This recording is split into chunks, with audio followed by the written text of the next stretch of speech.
Islamnya ini, agama Islam adalah agama cinta dan damai. Betul? Setuju nih? Agama Islam ini agama apa? Agama cinta dan damai.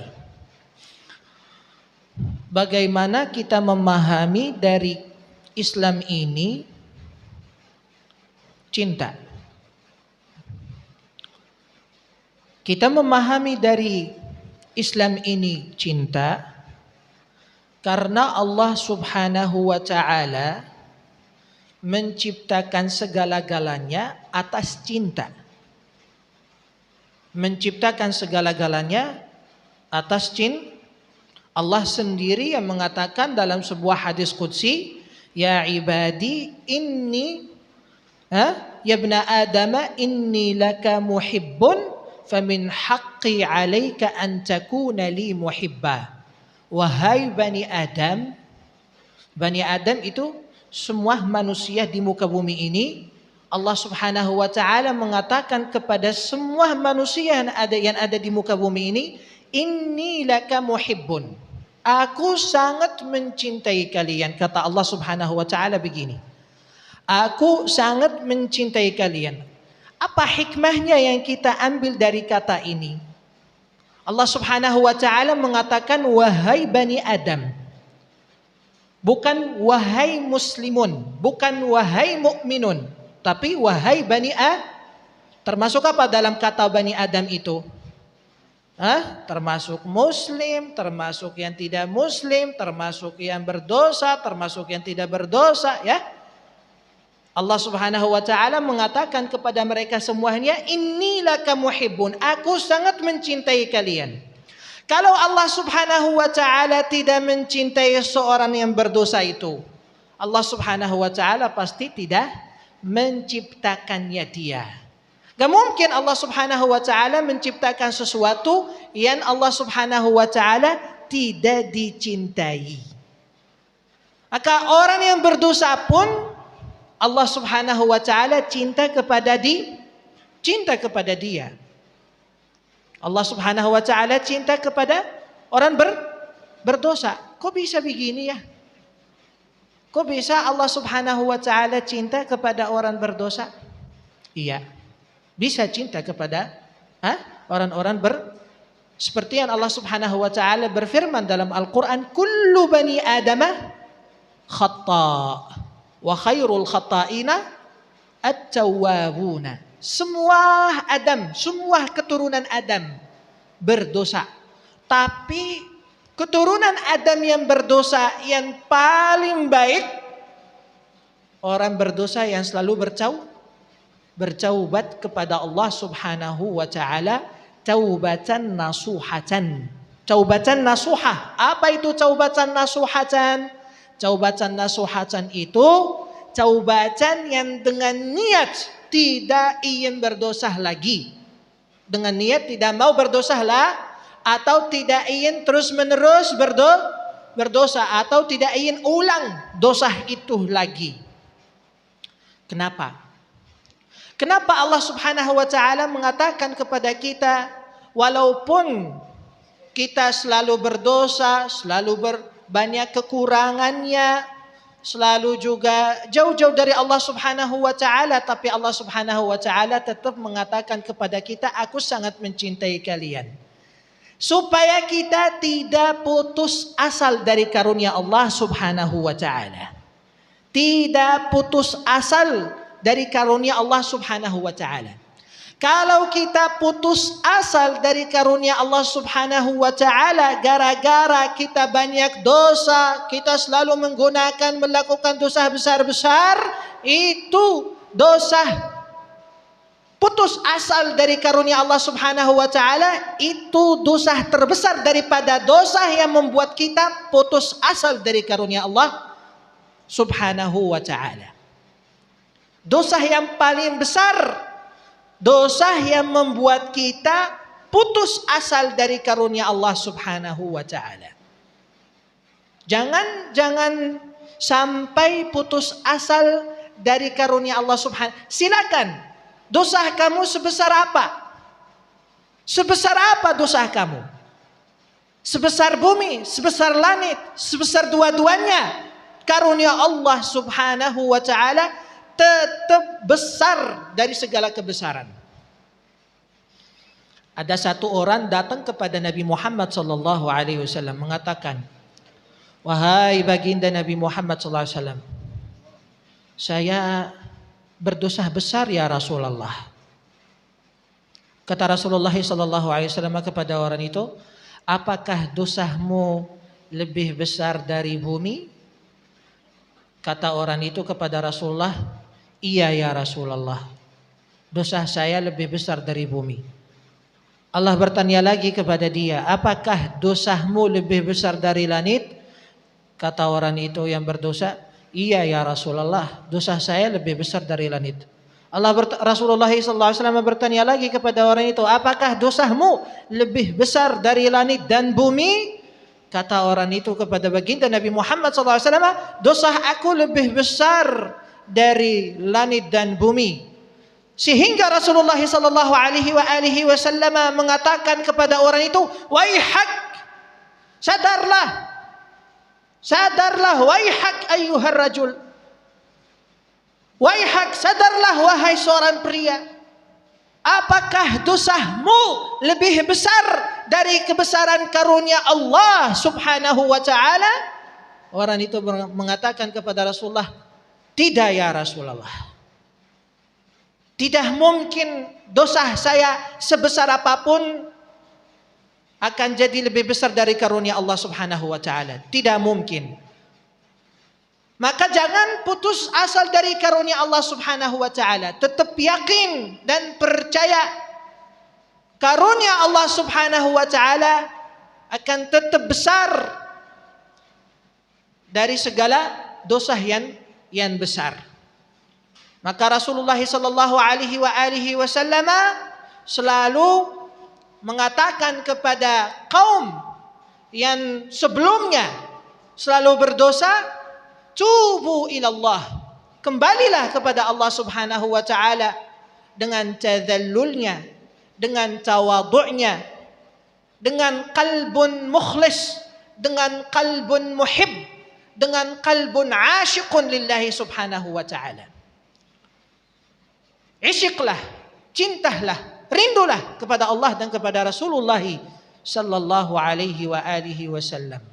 Inni laka muhibbu. Allah Subhanahu wa taala mengatakan begini, "Wahai Bani Adam." Dalam riwayat lain, "Wahai hamba aku." Kalau Allah Subhanahu wa taala mengatakan wahai hamba aku, itu lebih romantis daripada wahai hamba saja atau wahai Bani Adam saja. Itu lebih romantis. Romantisnya di mana? Dalam kata wahai hamba aku. Yang pertama, wahai itu mulai dengan nida. Mulai apa? Dengan hurufun nida. Nida itu wahai. Bahasa Arab ya. Bahasa Indonesia wahai. Biasaan kalau kita pakai huruf panggilan ya, hurufun nida itu seperti ya atau di Indonesia wahai. Kalau kita pakai hurufun nida, itu artinya kita lagi mau bicara dengan seorang lagi jauh dari kita. Kita mau panggil dulu supaya dia dekat dengan kita dulu, baru kita bicara dengan dia supaya dia bisa dengar kita. Betul? Betul atau betul? Betul? Betul apa betul? Betul? Jenengan boten ngerti bahasa Jawa ya? Bisa bahasa Jawa jenengan? Bisa? Leres jenengan. Berarti kita ngomong bahasa Jawa nggih? Baik. Kalau kita mau bicara dengan huruf panggilan itu artinya kita mau bicara dengan seorang yang jauh dari kita, perlu panggil dulu baru bisa dia dengar kita ya. Tapi kenapa Allah Subhanahu wa taala dalam hadis ini mulai bicara dengan kita dengan huruf panggilan padahal Allah Subhanahu wa taala tidak jauh dari kita? Allah Subhanahu wa taala jauh dari kita atau apa enggak? Tidak jauh dari kita. Allah mengatakan sendiri dalam Al-Quran, wa huwa aqrabu ilaikum min habli apa? Min hablil warid. Allah Subhanahu wa taala lebih dekat kepada kita daripada urat-urat lahir kita. Betulan? Allah Subhanahu wa taala lebih dekat dari itu. Mengapa Allah Subhanahu wa taala dalam hadis ini bicara dengan kita dengan huruf panggilan untuk yang jauh? Padahal Allah Subhanahu wa taala lebih dekat daripada urat lahir ya. Lahirnya al-unuq, al-waridain. Faham al-waridain apa butun? Faham al-waridain butun? Butun itu tidak. Bahasa Jawa butun itu apa? Tidak. Faham apa enggak? Wa al-waridain. Itu al-waridain. Ya. Jawabannya begini. Ketika Allah Subhanahu wa taala mulai berkata kepada hamba tersebut dengan huruf panggilan, padahal Allah Subhanahu wa taala sangat dekat sama kita, sangat dekat dengan kita, artinya Allah Subhanahu wa taala ingin mengsampaikan atau ingin mengatakan kepada kita sebuah hal yang sangat penting banget. Sangat penting. Harus didengarkan, harus difahami, harus digunakan, harus dilakukan, harus dikerjakan. Oleh karena itu, biasanya kalau kita pun sebagai manusia, kita mau bicara tentang hal-hal yang sangat penting, kita mulai dengan panggilan dulu, walaupun Habib Taufik dengan dekat dari saya. Wahai Habib Taufik. Kalau saya mau bicara dengan Habib Taufik tentang hal-hal yang biasa, mau bicara langsung aja, nggak usah pakai panggilan dulu. Tapi kalau saya mau bicara dengan beliau dengan hal-hal yang sangat penting, walaupun beliau dekat dengan saya, bisa dengar, beliau bisa dengar saya, walaupun saya mulai bicara dengan beliau secara langsung nggak pakai panggilan, tapi saya pakai huruf panggilan dulu dengan beliau, walaupun beliau dekat dengan saya, biar beliau fokus dengan saya, biar beliau buka kupingnya, buka hatinya juga.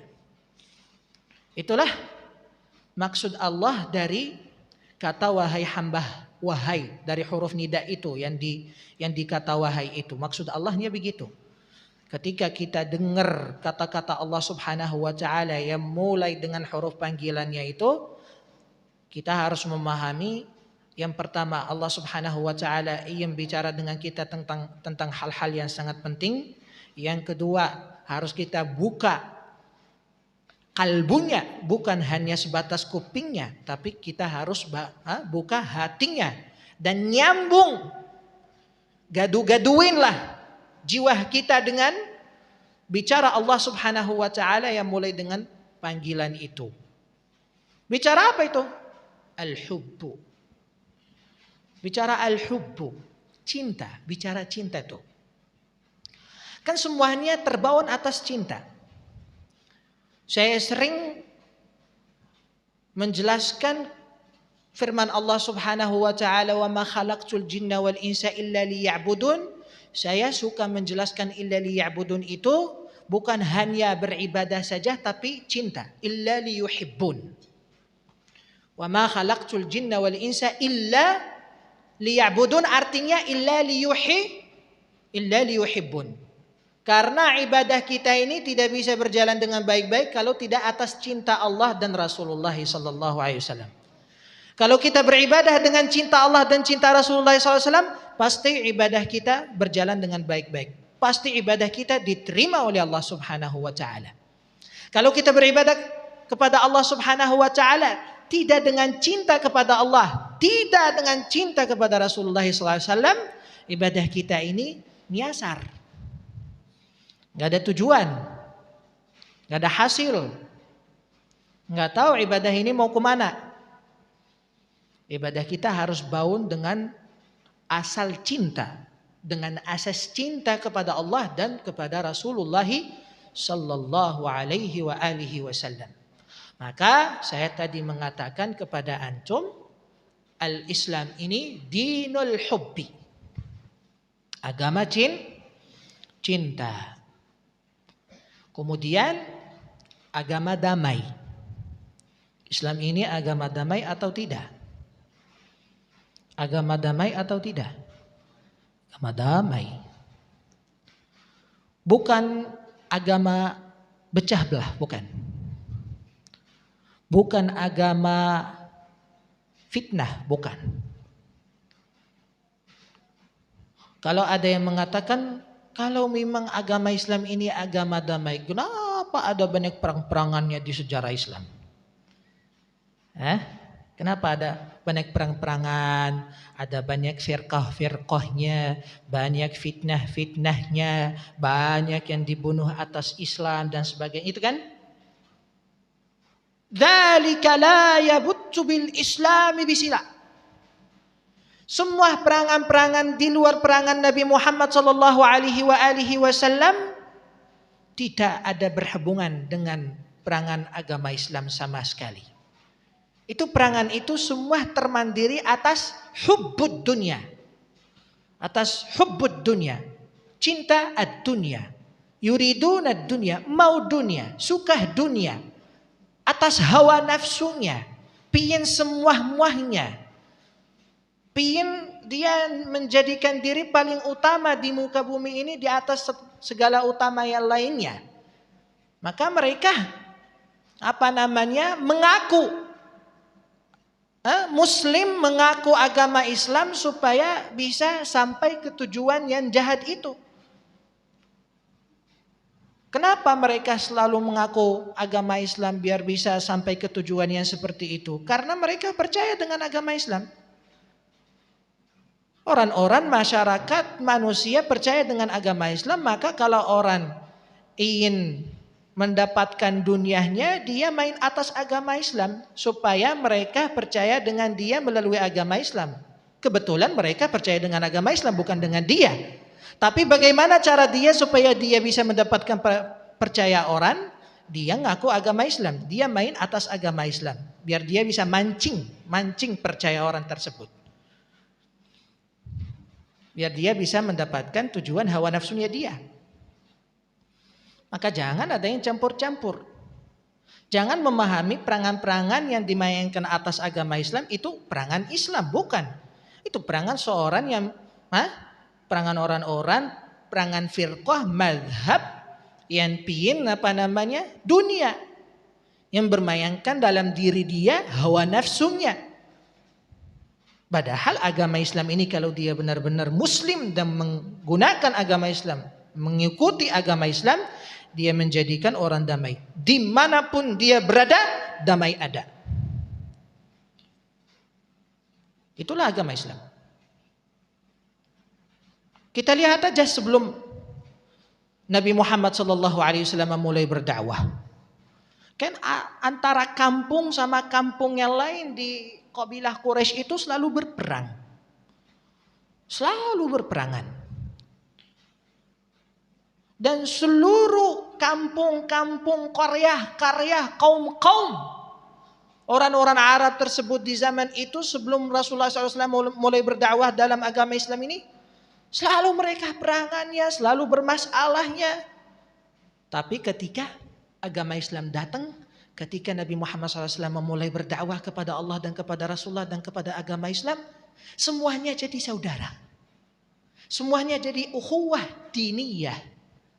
Ukhuwatun fiddin, semua menjadikan mereka satu keluarga.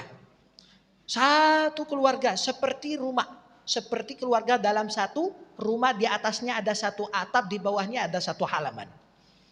Tidak ada pecah belah sama sekali. Itulah hakikat agama Islam. Hakikat agama Islam ini. Agama Islam itu adalah obat segala perangan. Dimanapun ada perangannya, kalau mau mengobati perangan itu, mau dibatasi perangan itu, mau dibubarin perangan itu, silakan. Obatin perangan itu dengan agama Islam. Obatin perangan itu dengan agama Islam. Maka juga yang sesuatu hal yang saya ingin disampaikan sangat penting juga. Jangan kita memahami agama Islam dengan waqi'ul muslimin, dengan hal-hal orang-orang muslim di zaman sekarang, dengan kondisi, dengan institut, kalau bisa pakai institutnya. Institut walaupun bahasa WhatsApp, tapi kemungkinan bahasa WhatsApp ini lebih dekat dengan memahami kalian, lebih dekat dengan pikiran kalian karena semuanya di sini punya WhatsApp. Maka saya pakai bahasa-bahasa yang sangat dekat dengan pikiran kalian supaya memahami cepat, nyambung. Institutnya. Jangan memahami agama Islam atas institut kaum muslimin atau para muslimin yang ada di zaman sekarang.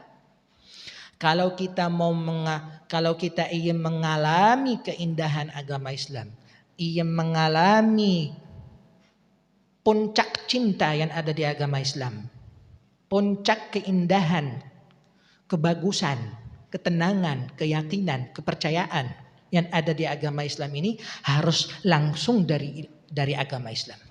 Harus langsung dari kata Allah dan kata Rasulullah dan dari kata para ulama as-salih, al-ulama al-mu'tabarin alladzina ajma'u alaihimu al-ummah bi annahum min ahli al-ilm wa bi annahum min ahli salah wa bi annahum min ahli al-falah wa bi annahum min warathatin nabiyyin. Dari situ kita ambil agama Islam, bukan dengan hal-hal kaum muslimin yang ada di zaman sekarang. Kaum muslimin yang ada di zaman sekarang perlu diajak ke agama Islam lagi. Perlu dibawah lagi. Perlu ditarik lagi ke agama Islam. Maka orangnya selalu begini. Kok ini orang muslim? Kalau ada seorang muslim membuat sesuatu yang tidak layak, orang yang musuh agama Islam, yang tidak suka dengan agama Islam, menempelkan perbuatan seorang muslim yang tidak layak bukan dengan seorang muslim sendiri, tapi menempelkan perbuatan seorang muslim yang tidak layak langsung dengan agama Islam. Langsung. Bukan begitu, bukan. Jangan begitu. Jangan menempelkan perbuatan seorang muslim tersebut langsung dengan agama Islam. Nempelkanlah, nisbatkanlah perbuatan seorang muslim tersebut dimanapun berada dengan orang muslim masing-masing, bukan dengan agama Islam. Tidak bisa memahami agama Islam dari perbuatan orang-orang muslim tersebut, tapi memahamilah agama Islam dari Islam langsung, dari kata Allah dan kata Rasulnya. Kata Allah, alhamdulillah masih sampai sekarang di antara kita. Sunnah Nabi Muhammad SAW masih bawaannya di antara kita sampai sekarang. Maka gak usah bingung-bingung, saya memahami Islam dari mana, gak usah bingung. Jelas, penuh nih masjid-masjid dimanapun berada, penuh Al-Quran dan Sunnah Nabi Muhammad SAW. Silakan baca, silakan belajar. Maka orang-orang yang mengatakan Islam ini agama teroris, agama irhab, ya dia apa? Dia memahami agama Islam dari perbuatan Muslim. Bukan dari perbuatan Muslim saja, enggak. Dari seorang yang mengaku Islam padahal dia tidak Muslim. Dari perbuatan seorang yang ngaku-ngaku hanya sebatas mengaku saja, masih belum Muslim, masih belum Muslim, masih jauh dia dari agama Islam. Dia bersungguh-sungguh memahami agama Islam dari perbuatan seseorang yang hanya mengaku Muslim, yang hanya mengaku Muslim, padahal dia nggak pernah salat, nggak pernah sujud, nggak pernah najat kepada Allah Subhanahu wa taala. Bagaimana dia bisa memberikan kepadamu dalam perbuatan dia contoh terbaik untuk agama Islam? Dari mana? Nggak bisa. Nggak bisa. Maka jangan memahami agama Islam dari kaum muslimin, tapi memahamilah kaum muslimin dari agama Islam. Terbalik. Biar kita tidak jatuh dalam gaduh-gaduh memahamannya. dalam campur-campur memahamannya. Jangan mengatakan agama Islam agama fobia. Islam fobia tuh. Lihat. Nyambung antara dua kata yang tidak mungkin nyambung. Tidak mungkin nyambung dia. Islam fobia. Islam ini cinta, damai. Fobia itu jahat. Fobia itu takut. Fobia itu kaget. Fobia itu tidak bisa memberikan ketenangan, tidak bisa memberikan keamanan, tidak bisa memberikan kebaikan sama sekali. Kalau ada yang mengatakan, kenapa kalian mengatakan takut kepada Allah? Ya, takut kepada Allah tidak dengan arti fobia sama Allah. Tidak berarti trauma sama Allah. Takut sama Allah Subhanahu wa ta'ala dengan arti takut cinta Allah kepada kita berkurang gara-gara perbuatan kita yang gak benar. Bukan takut kepada Allah Subhanahu wa ta'ala dengan arti harus kita gemeter-gemeter, trauma, fobia, takut masuk neraka, takut tidak masuk surga. Ya kamu gak percaya dengan karunia Allah kalau begitu ya. Kita balik yang tadi tuh, putus asa dengan karunia Allah Subhanahu wa ta'ala. Padahal karunia Allah Subhanahu wa ta'ala tetap besar dari segala-galanya. Al-Islam dinus salamah. Islam ini agama selamat. Selamat dunia dan akhirat. Bukan agama gagal. Maka kaum-kaum kita yang menjalani agama Islam sesuai dengan perintah Allah dan perintah Rasulullah di abad-abad yang lalu, terutama di zaman Rasulullah SAW, umat yang nomor satu dalam segala kebaikan adalah umat Nabi Muhammad SAW. Kenapa? Karena mereka menjalani agama Islam dengan baik-baik sesuai dengan perintah Allah dan perintah Rasulullah SAW. Tapi ketika kita sebagai kaum muslimin ya selalu nyasar, bolak-balik, mentinggalkan perintah Allah, perintah Rasulullah, jauh dari sunnah Nabi Muhammad SAW. Ya wajar kita mundur-mundur terus, selalu di belakang, selalu di sebelah kanan tuh, selalu di minggir. Maka al khairu kulluhu fi hadad din. Segala kebaikan ada di sini, ada di agama Islam. Maka semua orang yang ingin mendapatkan segala kebaikan maupun di dunia dan akhirat, jalanilah agama Islam dengan baik-baik. Gimana caranya? Ikut kata Allah dan kata Rasulullah. Gimana cara ikut kata Allah dan kata Rasulullah? Belajar dulu. Belajar di mana? Yang di sini seperti ini. Majlis-majlis, pondok pesantren, baca, hafal dan sebagainya. Biar kita tahu al-huquq, huququllahi alaina, dan wajibat-wajibat kita kepada Allah Subhanahu wa ta'ala dan kepada Rasulullah sallallahu alaihi wasallam. Maka Allah Subhanahu wa ta'ala mengatakan dalam hadis qudsi ini, inni laka muhibbun famin haqqi 'alaika an takuna li muhibba. Aku sangat mencintai kalian, kalian juga harus mencintai aku. Kan saling mencinta, kan enak tuh, saling mencinta. Dan Allah Subhanahu wa ta'ala mengatakan, hamba aku. Kalau hamba aku beda dengan hamba. Kalau bilang hanya hamba, itu namanya bahasa itu belum ini. Kering, bahasa kering. Bukan bahasa subur. Kalau hanya bilang hanya hamba itu bahasa kering, bukan bahasa subur. Kalau bilang hamba aku itu bahasa subur itu. Suburnya apa yang ada dalam kata hamba aku? Kan aku itu kalau di ilmu nahwu itu disebutkan ya'ul mutakallim ya. Ya'ul mutakallim. Dalam makna ya'ul mutakallim itu apa? Idafatus syai' ila nafsih. Maka Allah Subhanahu wa ta'ala dengan kata aku itu yang ada dalam kata hamba aku, Allah Subhanahu wa ta'ala menisbatkan kita kepadanya, kepada zat beliau. Zat Allah yang maha tinggi, yang maha besar. Ini salah satu anugerah dan kemuliaan besar dari Allah kepada kita. Siapa kita sehingga Allah Subhanahu wa taala bisa menisbatkan kita sebagai hamba yang begitu banyak dosa, banyak kekurangannya ya. Enggak kan? Allah Subhanahu wa taala menisbatkan kita kepada dirinya yang maha suci, yang maha tinggi, yang maha besar, yang maha kuasa. Subhanallah. Ini sebuah apa? Sebuah anugerah dari Allah Subhanahu wa taala kepada kita. Maka kita harus bahagia, harus senang. Sebagaimana juga ketika seorang suami mengatakan ini istri aku, bukan hanya sebatas ini istri. Kalau bilang ini istri aku, ketika istri dengar suaminya mengatakan istri aku, tambah aku di situ, tambah aku di situ. Artinya si suami itu menisbatkan istrinya dia kepada dirinya dia. Pasti kalau istri itu dengar bicara seperti itu dari suami tersebutnya, pasti dia senang. Ada rasa sayang di situ. Ada rasa cinta di situ.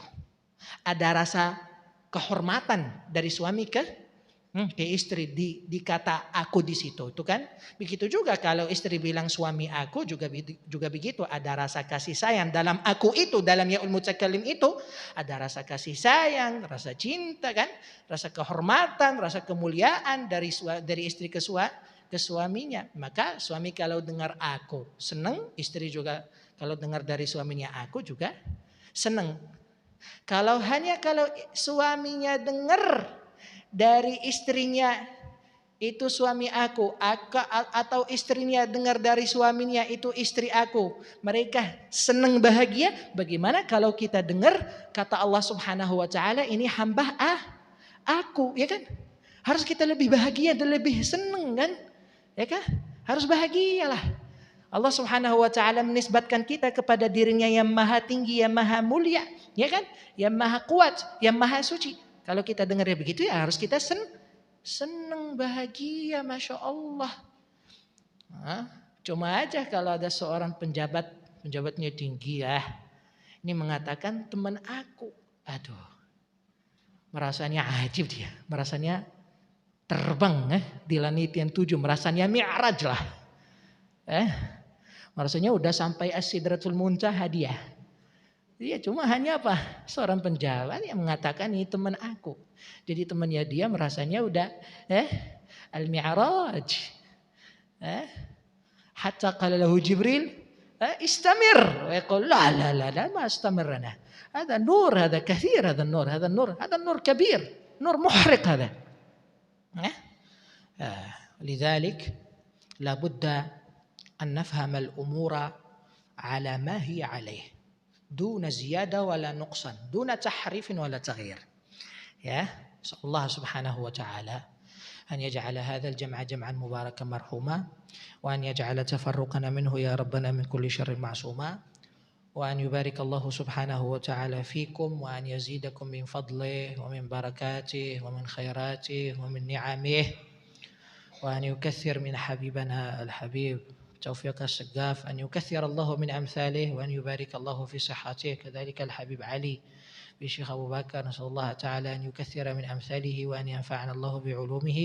وكذلك sedaya para habaibnya, para asasidnya, para kiai-kiai, para masyayikh.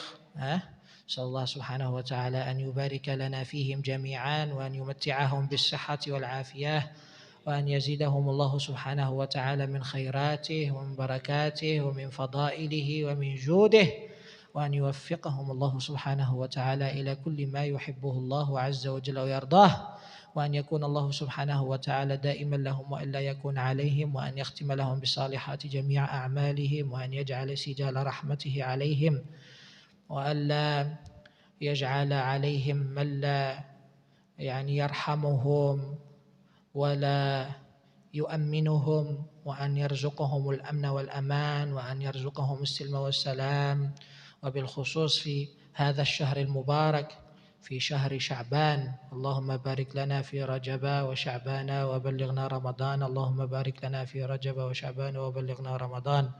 اللهم بارك لنا في رجب وشعبان وبلغنا رمضان.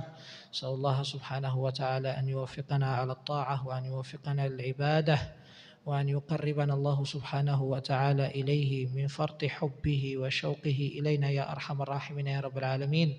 اللهم إن مغفرتك أوسع من ذنوبنا ورحمتك أغلى عندنا من عملنا.